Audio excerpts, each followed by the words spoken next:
Welcome into the latest edition of ESPN FC. I'm Dan Thomas, joined by Craig Burley here in the studio. Later on, we'll be discussing why Shaka Islam may be delighted with breaking news. It looks like Isak won't be going to Liverpool. But we kick things off by welcoming Frank Leboeuf, and Alex Kirkland is with us as well. As Alex, we want to talk about the future of a superstar at Real Madrid, someone who hasn't been at his best for the last 12 months. And there seems to be a question now about his future overall at the club and Mr. Vinicius Jr.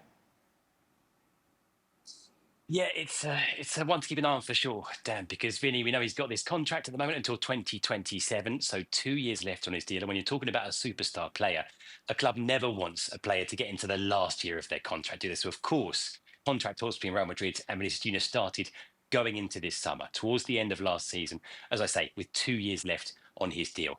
Now, what we know is that the demands of Vini Jr. in terms of how much money he's asking for and what Madrid have offered him so far, there's still a big gap between those two figures. It's not a gap at the moment they've been willing to bridge. And at the moment, that's where we are. Now, of course, this was never going to be, I don't think, straightforward, despite all the noise we heard from, Vinicius. Every chance he got last season kept saying, I love being at Real Madrid. I want to stay. I want to be here for a long time. I want to keep making history. That's one thing. But these kind of contract negotiations between clubs and agents and players are another. And of course, Vini and his team have a very clear idea of his worth, what he deserves to be earning.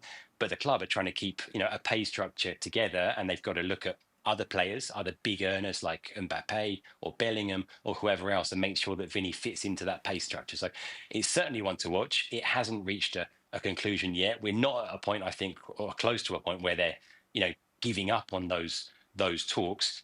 But at the moment, it looks to be at a bit of a standstill. Well, it's interesting, Craig, we talk about contract talks, and let's talk about one that we talked about, obviously discussed a lot, was Mo Salah. Yeah.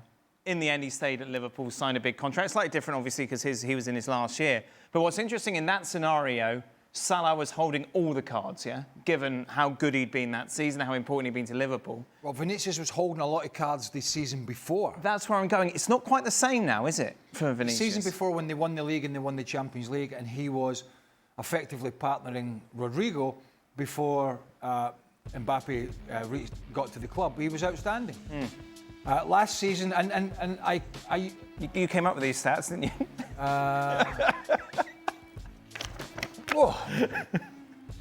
Going to take me a little time to digest. Yeah, no, successful takeovers.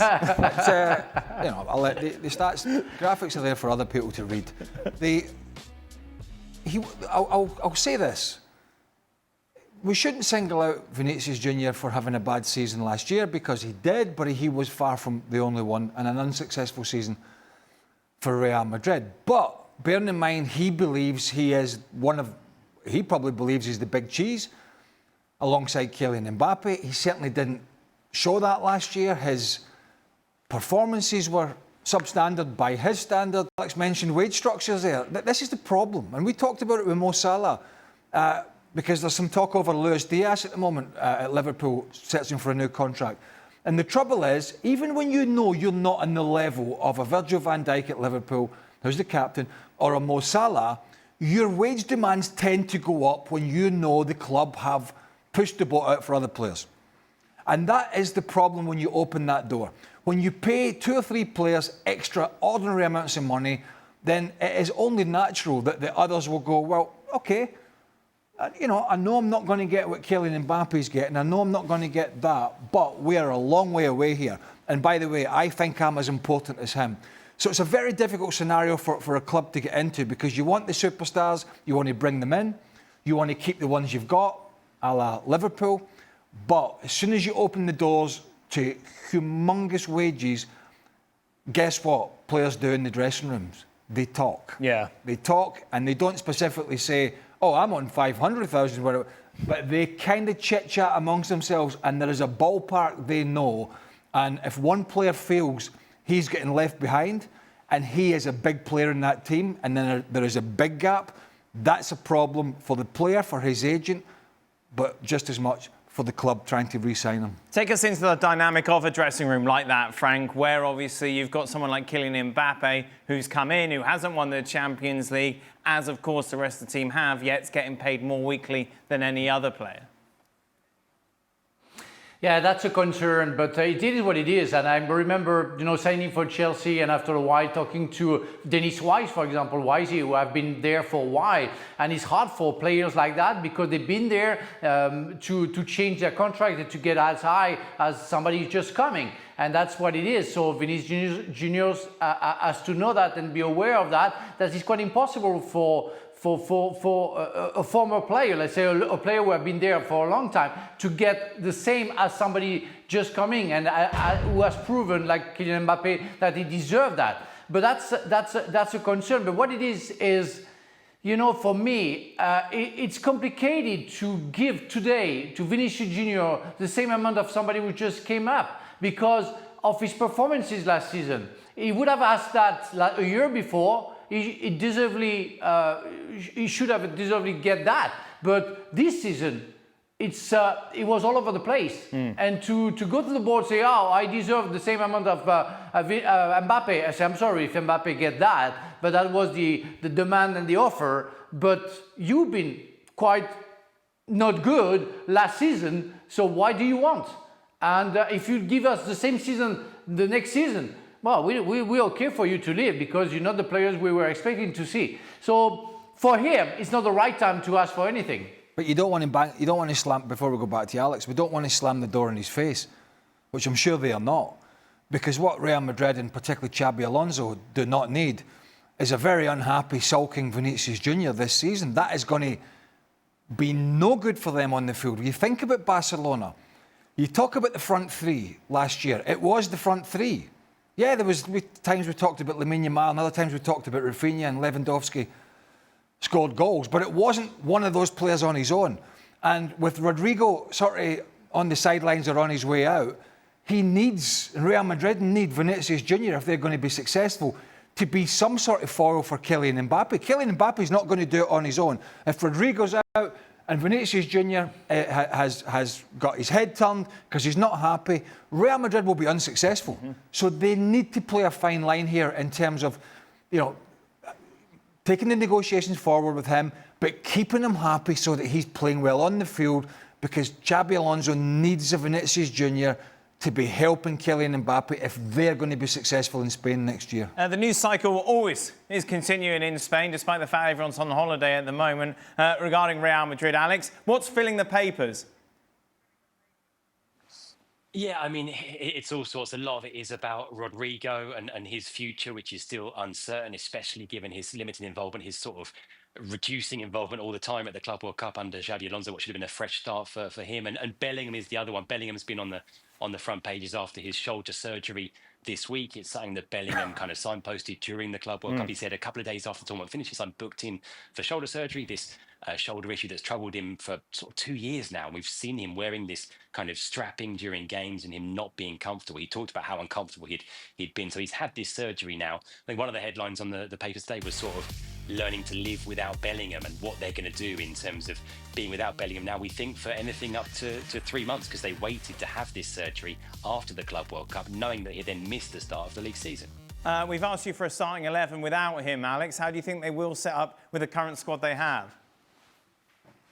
Yeah, look, of course it's a problem being without one of your best players, which Bellingham evidently is, but I also think it's an opportunity for Xabi Alonso, because it hasn't been easy to sort of fit all these puzzle pieces together. I don't think it's straightforward to fit Bellingham into a team with Mbappe and Vinicius. Xabi Alonso talked about Bellingham being a midfielder, seeing him as a midfielder. That's not how we saw him used at the Club World Cup. It was sort of in between the midfield and the front two on the right-hand side, almost of a front three. So I think without Bellingham, in a way, it gets a little bit more simple. I think it allows Alonso to play the midfield two of Fede Valverde and Arda Güler. You could bring in someone like Rodrigo, who's perhaps more naturally suited to that right-sided attacking role. And like I say, I think the system sort of works without Jude Bellingham. That doesn't mean they won't miss him. They won't miss his goals. They won't miss his leadership. They'll be desperate to get him back. But like I say, in terms of making this team kind of fit together, having an important piece, but one fewer piece, I think actually in a way makes it more straightforward.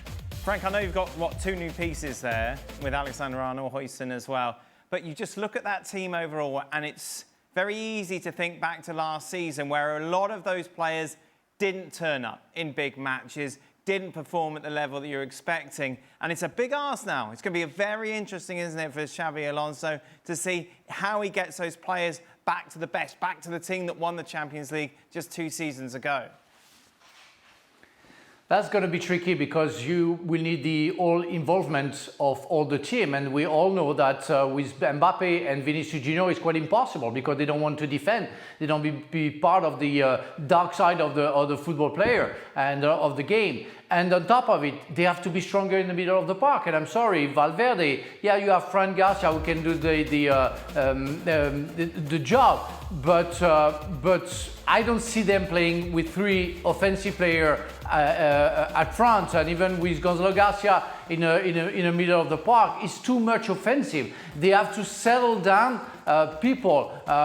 Guller cannot play in the middle of the park. He doesn't defend enough, and with the 2 others, it's impossible. And maybe another defensive midfielder alongside Valverde would be good. But otherwise, they're not strong enough defensively. And remember how in Bayer Leverkusen, Xabi Alonso used to play. He was strong. He was firstly strong, then let the offensive player do the difference. But you have to be strong, and they're not strong enough. Champions League is always Real Madrid's aim, yeah? But you look at the way that Liverpool have added to their squad. PSG are only going to get stronger now with experience, you feel, from what happened last year. I just look at that starting 11. If I'm a Real Madrid fan, I'm not that excited. I look at that 11 and I just see warning signs for Xabi Alonso and pressure and trying to figure it out. And if he does go with a back 3, which he did, not all the time at Leverkusen, but quite a lot of the time.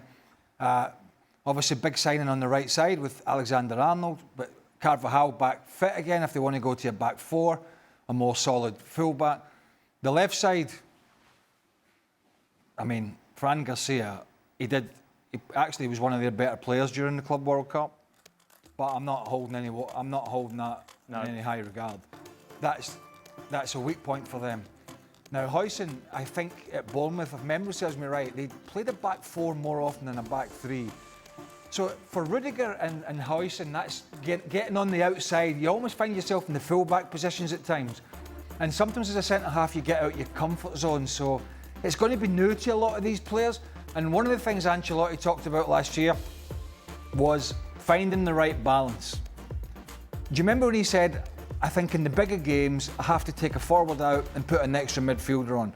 Now, we tried everything, and it pretty much didn't work. I think he played 4-4-2 at Arsenal at the Emirates and got absolutely played off the park in that particular game. So he really couldn't find anything that was working for him. Whether Xabi Alonso can do the same with some of these attacking players remains to be seen. But I don't look at that side in terms of recruitments, in terms of signings, or in terms of who was there last year and maybe better. I don't look at it and think, wow, that's a side that's going to frighten all the teams in the Liga. In fact, I don't think it will. I think it's a Real Madrid team that will give you opportunities to get at them. A concern I'd also have for Real Madrid is the lack of kind of buzz around Rodrigo. Alex, I think it's fair to say that I think he would quite like to leave. Real Madrid would like to cash in on him. But we've been talking about the links to maybe Arsenal or Bayern Munich, but they've really only been whispers that doesn't seem to have much substance behind them.